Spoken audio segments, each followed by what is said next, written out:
beautiful friend. Welcome back to the Mental Bloom podcast, where we talk real life motherhood struggles and simple steps to a brighter, more abundant life in mind. I'm here to walk with you on this journey to the life that you're meant to be living, full of peace, joy, and love. I'm your host, Brittany Clarkson, and it's time to start seeing your world through rose colored glasses. Let's make shift happen. If you're just tuning in, it is October. I am recording these podcasts in real time. So it is Sunday, October 15th. You're going to be seeing this Monday, October 16th. So here we are, middle of October. It is Depression, Education, and Awareness Month. On top of a lot of other awareness months, Domestic Violence Month, Breast Cancer Awareness Month. Is it Latina month too, like Latino month? Yeah, Latino Heritage Month. That's what it is.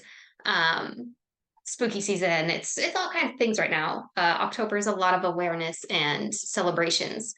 But I am focusing in on depression, education, and awareness because that is the one that resonates with my heart, the one that is very prevalent in my life, the one that I have personal ongoing experiences with. And I find it very, very interesting that life is doing what life is doing and stars align and all of these things, that I am experiencing a depressive episode in the middle of Depression, Education, and Awareness Month. So this is very real and near to me right now. And for the most part, I have not experienced a really painful, really bad depressive episode since June of 2020, which I used to constantly, but prior to that, I was pretty much in an ongoing, just in a revolving door of depression and being okay. Just a revolving door of depressive episodes from like the time I was 15 up until then. So it was like 13 years or something like that of constant just depression in my life. And so since then, I have had very few depressive episodes that I've really recognized. There's been a few times where I really thought they were just burnout. And now I'm realizing, as I have since discovered, there is not a cure for depression. So I did not cure my depression. I simply found a way to treat it. I found a way to shift my lifestyle so that depression wasn't wrecking my life. I found a way to live with it, a way to cope with it, a way to get over the episodes when they were coming in. But I did not at the time know there was no cure for depression up until very recently, as I started restudying into it in the last month or two, because I was preparing to talk about mental health and depression awareness during October. And I have realized that I've had a couple of other depressive episodes that came in, and they just were not accompanied by sadness and suicidal ideation and just a complete lack of self-worth, because I had shifted my mindset into a healthy place. And when you have a depressive episode with a healthy mindset, it's a totally different experience. Like I can live with that. That's okay. Like I can handle that. It was a matter of recognizing it and being aware of it, and really giving myself grace to go slow and to be okay with not being completely okay. Life is not fantastic all of the time. I do not feel fantastic right now. Not at all. Like I'm okay. I'm just okay. But I am coping with it and going through it and really immersing myself into the study of this and talking about it, to keep talking about it with you here. It is my therapy. And I hope that you guys are getting something out of it, and that you're not finding me to be too redundant and repetitive and talking about the same thing on and on and on. But honestly, sometimes you just need to hear it again and again and again in order for it to click, in order for it to stick. I got interrupted by kids and lost my train of thought. Today, I want to talk a little bit about the mind-body connection and how calming one can calm the other. We are just this beautiful, like intricate, woven tapestry of a human being, where your mind and your body and your spirit all just overlap and they feed off each other. If one is healthy, you have the best bet of the other one's being healthy. If one gets unhealthy, one is diseased, one is not, one has illness, the other one, it will start affecting the others. This is why so often that like gut health is connected with depression and mental health so much, because there is just a physical connection between the two, like your brain to your stomach. And all of our thinking comes from our brain and feeling comes from the stomach, kind of thing, you know? but yeah, it's this amazing interwoven type of thing. And so in order to have a calm mind, it is really helpful to learn how to calm your body, right? I'm not here to just talk about like gut health. Today we've had Michelle Rose on in episode 124 to talk about that. Um, and that was a really powerful, impactful episode. If you haven't listened to it, go back, listen to that one next. If you can calm your mind, if you can calm your body, you can usually calm your mind. I want to talk like kind of the nervous system.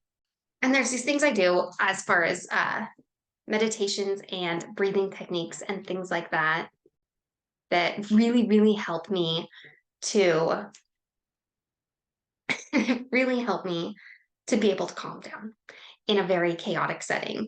And right now I'm feeling the chaotic setting. I've had my kids interrupt. I can hear them downstairs yelling. I heard the dog barking. My phone is ringing.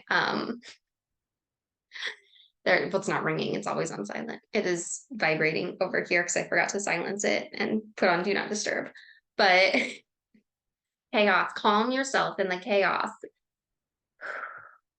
That really starts with your nervous system, not so much your brain, your nervous system first. If you are in a chaotic moment, if you are dealing with anxiety, high stress, this is the time to start breathing. Okay. And there's this really, really simple breathing technique that I do fairly often. And it is honestly just a deep, deep breath. It's 3 seconds in, hold 1 second, 3 seconds out. Hold and out. It's not even 3 seconds. It's just a count of 3. 1, 2, 3 in, hold for 1, 1, 2, 3 out.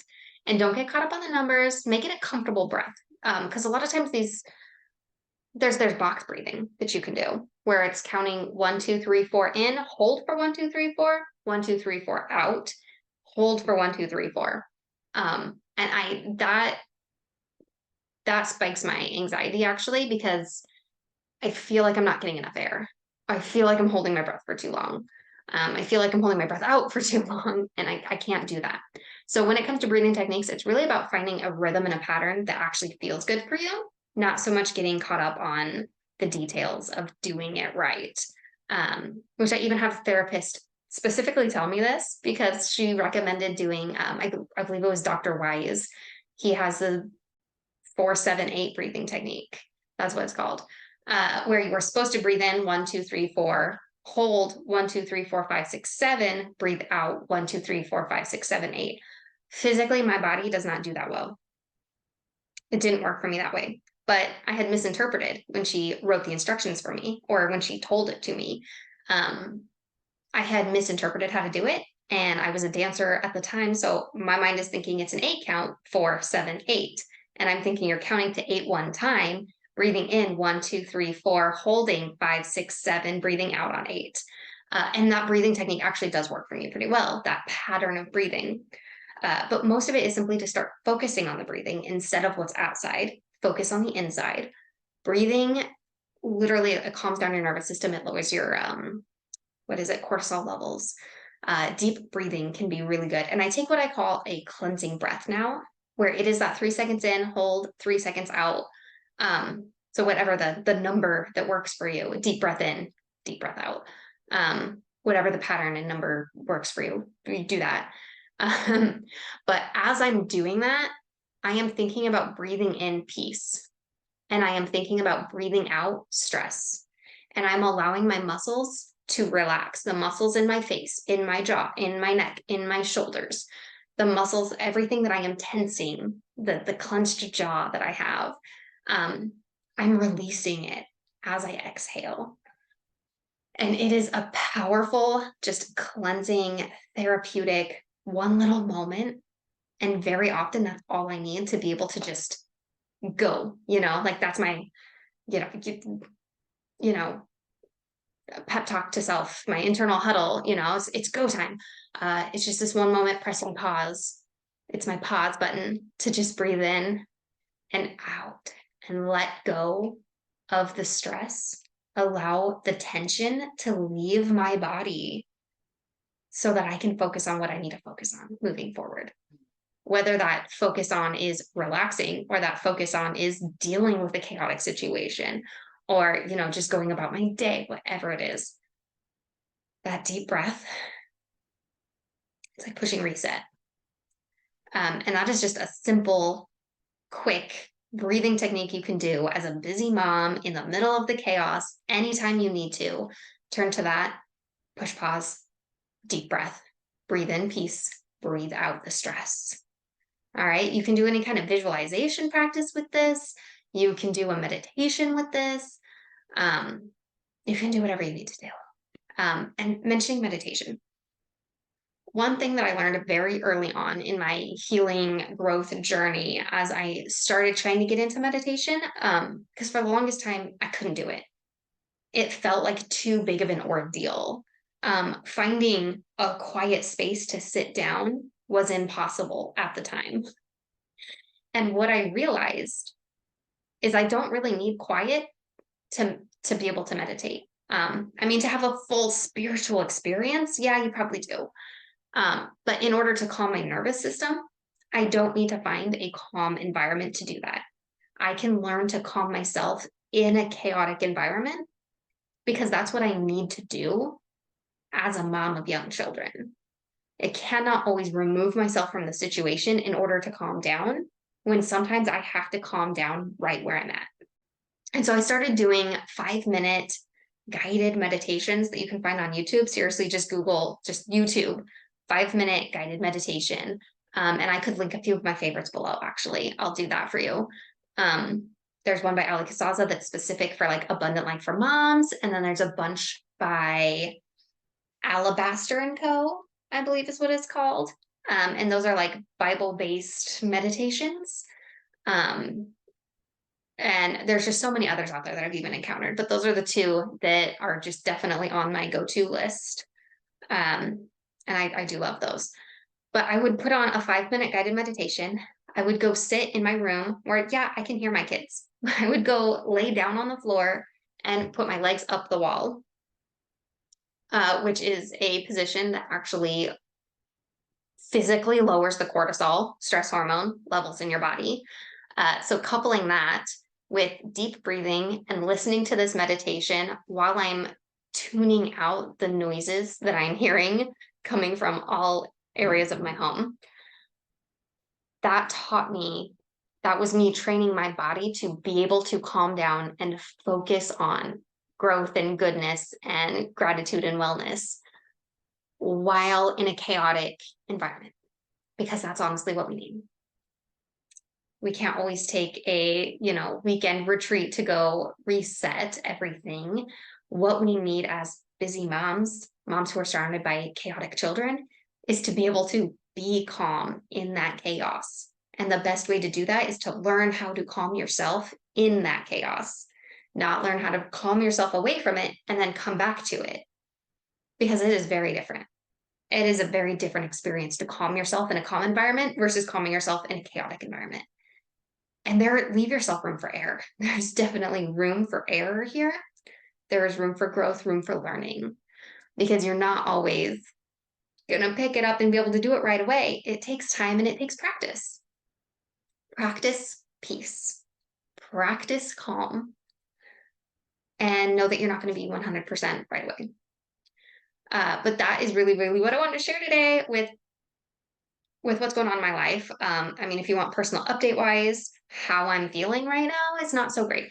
I am shutting down a lot of external operations in life. And by that, I mean, my husband just asked me today, he's like, what is wrong? Because the last 2 days have been really, wow. I had a kid's birthday. My 7-year-old had his birthday party this last week, and it was a fantastic party. It was really great. I loved it, but I'm definitely in an introvert hangover today. It took a lot out of me. It threw me off emotionally. Even though it was a good party, it was just a lot of socializing, a lot of energy, and it was finally over. And I woke up feeling hungover today. I slept until almost 11.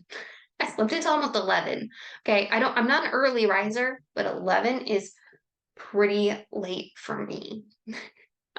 Usually I cannot be in bed past 9. So yeah, it was something. It was a lot. And he asked me, like, what's wrong? Like, is it too much this? Are the kids being too much? Am I being too much? I'm like, everything it's mostly like work feels like too much right now. And he's like, really? A lot's going on? And I'm like, no, that's the thing. And not a lot is going on, but it is too much. I have an email that I need to respond to, and it's too much. So I do apologize if I don't respond to emails right away right now, or if something has, if I've seen something you posted or sent me and then I ignored it. I'm not ignoring it. I saw it. I internally acknowledged it, did not have the bandwidth to respond to it, and then I forgot that I never responded. That's happening right now. That is very real. And I'm giving myself grace to just be in this. And I actually have someone who wants to come on the podcast that I'm about to just message and be like, you know what? I'm depressed right now. No, I don't say that. I don't say I am depressed. I don't own that. That's not my identity. But I am having a depressive episode. I am not in a high energy place right now. I do not have the bandwidth to do an interview with somebody at this moment. So I am just gonna ask them to touch back later. And I'm just gonna say I'm just not available to host an interview right now. And that's okay. It is what it is. But thanks for being on my radar, and we'll get in touch later.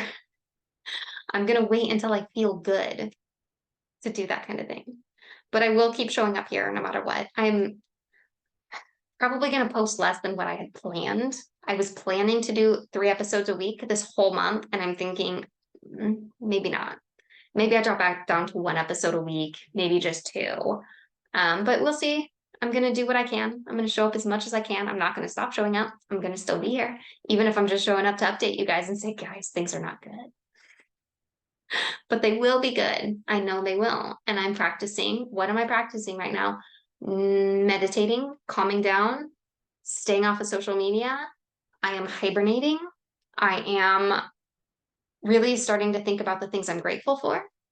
I'm planning a staycation where I'm just gonna not do something for a few days and I'm gonna stay home and I'm going to just experience life at home without numbing out or distracting myself or filling my schedule. Those are the things that are going on with me right now, and that is how I am dealing in real time with this depressive episode. I'm not feeling like existential crisis all that much. It's just a little bit. It's kind of a fear of my own mortality. That's fun. That's something I had not felt in a very long time that kind of came back up, feeling that today and last night, which is how I know that I'm just emotionally exhausted. I am caring for myself. I am trying to stay very well hydrated, drinking a lot of water, trying to nourish my body when I don't feel like nourishing it. I feel like filling it with toxic preservatives. I trying to do all the things that feel good for me. And I'm also giving myself grace to spend a lot of time just on the couch sitting or playing with my kids or just watching my kids, just listening to them, eavesdropping. I'm trying to stay off my phone. I am not completely staying off my phone. I am trying to. I might have to do a day where I just lock my phone in a closet and don't touch it all day long. That's part of the staycation that I want to plan to do for myself. It will be a complete no phone day, just unplugging, detoxifying, spending some time outside, spending time with my kids, no screens day type of thing. Just really experiencing life at home. So that's really the update. That's where I'm at. That's what I had to share with you. Definitely breathing, doing my breathing techniques throughout the day. Also, that's it. That's it for today. Let me share with you though, also the Epic sale is still going on. Don't let me forget to mention that. Because I like to tell you these things in one episode and then forget to ever mention them again. But the Epic sale is officially on, which means you don't need any promo codes. Everything in the Etsy shop is marked down. Everything in my course catalog is marked down hugely. And so this will be going on for about the next month. I will be closing down the teachable courses. So the full courses will be closing down.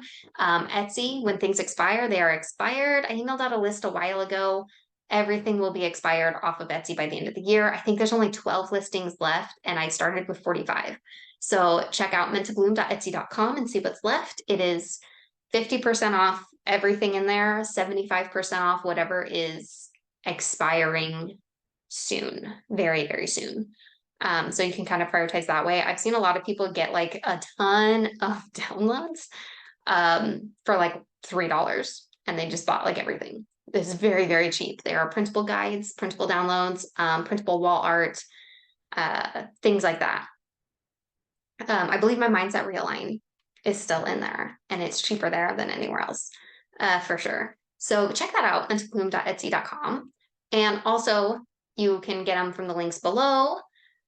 They are the courses. So Love Your Home and Unblock Your Joy. They are my two signature courses. They're both full-length courses. They both used to be priced at $188 at one time. Then I got really mad at inflation and the economy, and I dropped my prices because I didn't want to be a part of the problem. So I dropped it down to $99. It used to be 3 payments of $33. Now you can currently get them for $33 total price each. Yeah. And then also the Happy Mom Method, which is everything that I have on Teachable. That is also on sale. I can't remember the exact price of it, but it is less than $100 to get everything that is currently on my Teachable. So yeah, things are on sale, and you can go check those out at the descriptions below. Love Your Home is really for, it's not like other home courses. I'm not going to teach you fully like how to decorate your home to make it a home you love. It's not about learning how to clean your home so it's a home you love. It's about creating a mindset and tuning into your gratitude. And it's about learning to love the home you're already in. I created this course while I was living in my last home, which was kind of a piece of garbage. It was not fully earthquake proof. There was no trim, there was unpainted walls. It was a work in progress, and progress had been paused for a few years. It was not a great situation. I did not love it.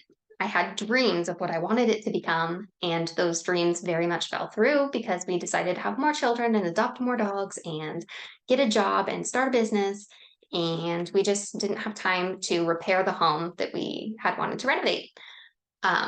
So I created this course that was how I learned to love my home.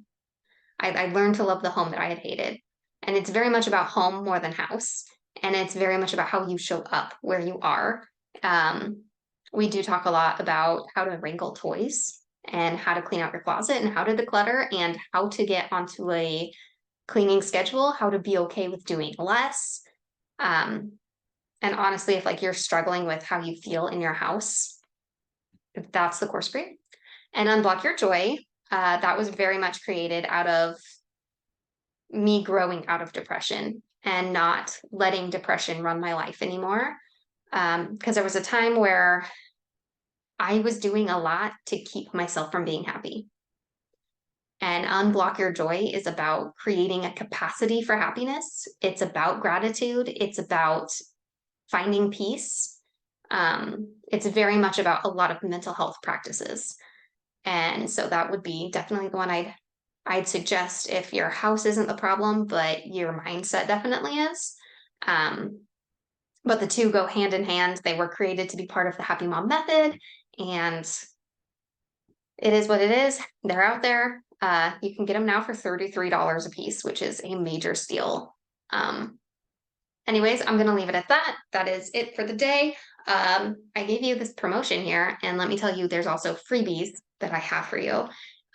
You can absolutely just get on my email list, and I will email you out all the biggest and most important information that I have for you. My email list is kind of for my VIPs, and there's a lot of fun stuff we talk about over there. There's a lot of things I share there that I don't share here necessarily. But yeah, if you get the Get Started guide, if you're feeling like you don't know where to start and you really just kind of want something for free that's going to help you out, the Get Started guide includes my stress less toolkit. It includes my kitchen printables to help you out with dinner time and meal planning. And it also includes the happy mom mindset, or the mindset makeover. That's what it's called, the mindset makeover. So mindset work, some home care stuff, and unstressing mental health, stress less. So it's a trifecta of tools to really help you out wherever you are. Get started guide, if you don't have it, you should get it, and it's linked in the description below. I love you so much, my friends. Thank you so much for listening to me. Thank you so much for being here, for supporting me, for being just so wonderful here. And speaking of support, I know I'm giving you a lot of things now. Speaking of support, if you want to help me out in a way that doesn't cost you anything at all, one, hop over to Spotify and subscribe to the podcast over on Spotify. That will really help me out because that's my hosting platform. That will help me out with my analytics, with my rankings. It will help me to be able to make money per episode without you having to pay me.